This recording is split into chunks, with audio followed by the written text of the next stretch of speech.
Brought to you by Agilus Diagnostics.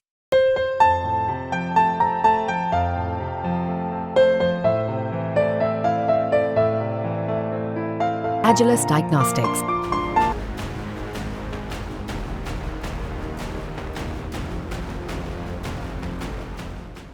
Bahujan Samaj party प्रमुख मायावती ने शनिवार को उच्चतम न्यायालय के 1 अगस्त के उस फैसले पर कांग्रेस की चुप्पी पर सवाल उठाया था, इसमें राज्यों को SC/ST के बीच क्रीमी लेयर की पहचान करने के लिए एक नीति बनाने का निर्देश दिया गया था। मायावती ने कहा था कि आरक्षण को निष्प्रभावी बना दिया गया है, जिसे प्रभावी बनाया जाना चाहिए और इसके लिए जल्दी संसद में सत्र बुलाया जाना चाहिए। वहीं इस मामले पर मचे घमासान के बीच कांग्रेस के राष्ट्रीय अध्यक्ष मल्लिकार्जुन खड़गे की तरफ से एक बड़ा बयान देते हुए कहा गया कि भारत में शेड्यूल कास्ट के लोगों को सबसे पहले आरक्षण बाबा साहब डॉक्टर भीमराव अंबेडकर के पूना एक्ट के माध्यम से मिला। बाद में पंडित नेहरू और महात्मा गांधी जी के योगदान से संविधान में मान्यता देकर नौकरी और एजुकेशन इंस्टीट्यूट्स में भी लागू किया गया था। पहले एक बार सुन लीजिए आप कि आखिर मल्लिकार्जुन खड़गे ने कहा क्या।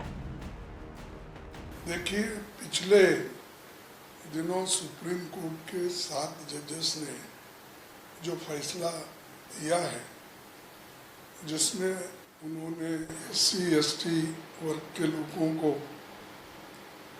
सब कैटेगराइजेशन की बात की है और इसी फैसले में क्रीमी लेयर की भी बात की गई है।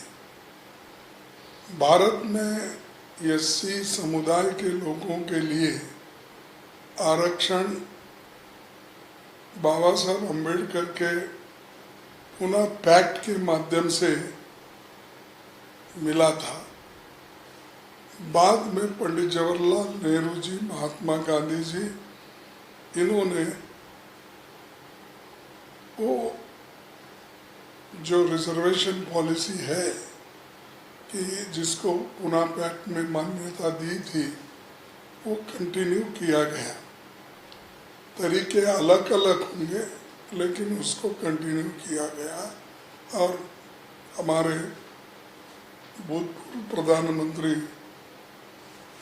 हमारे जवाहरलाल नेहरू जी और महात्मा गांधी जी, देश के राष्ट्रपिता, इन्होंने जो तय किया वो उसी ढंग से लोगों को एक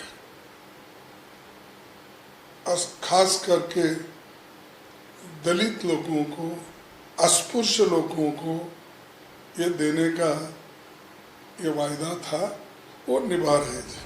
वहीं उनके इस बयान पर मायावती फायर हो गई हैं। एक्स पर सुबह एक के बाद एक 4 पोस्ट मायावती ने किए।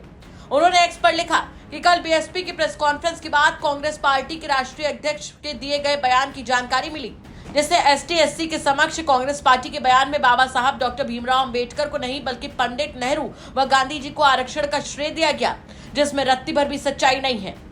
जबकि वास्तविक में आरक्षण का पूरा श्रेय बाबा साहब डॉक्टर भीमराव अंबेडकर को ही जाता है, जिनको किस तरह से कांग्रेस के लोगों ने संविधान सभा में जाने से रोकने का षड्यंत्र रचा तथा उनको चुनाव में भी हराने का काम किया, कानून मंत्री के पद से इस्तीफा देने को विवश किया। वहीं तीसरा पोस्ट करते हुए मायावती ने लिखा कि कांग्रेस के राष्ट्रीय अध्यक्ष ने कहा कि देश में ST और ST वर्गों में उपवर्गीकरण के संबंध में पार्टी के स्टैंड का खुलासा करने के पहले इनकी पार्टी NGOs व वकीलों आदि से विचार विमर्श करेगी, जिससे स्पष्ट है कि कांग्रेस उपवर्गीकरण यानी कि सब क्लासिफिकेशन के पक्ष में है। वहीं चौथा और आखिरी पोस्ट करते हुए मायावती ने जमकर हमला बोला। मायावती ने लिखा कि कांग्रेस द्वारा क्रीमी लेयर के बारे में भी गोलमोल बातें की गई हैं। कांग्रेस के 99 सांसद होने के बाद भी सत्र अवसान होने तक संसद में सुप्रीम कोर्ट के निर्णय को निष्प्रभावी बनाने के लिए कोई भी आवाज नहीं उठाई गई, जबकि इस पार्टी ने संविधान व आरक्षण को बचाने के नाम पर ये सीटें जीती हैं। इस मामले पर शुरू हुआ विवाद लगातार बढ़ता जा रहा है और बसपा सुप्रीमो मायावती इस मुद्दे को लेकर काफी ज्यादा एक्टिव नजर आ रही हैं। देखना होगा कि विवाद आगे कहां तक जाता है। बाकी आपका इस खबर पर और इस मुद्दे को लेकर क्या कुछ कहना है, कमेंट करके जरूर बताएं। ब्यूरो रिपोर्ट, UP तक।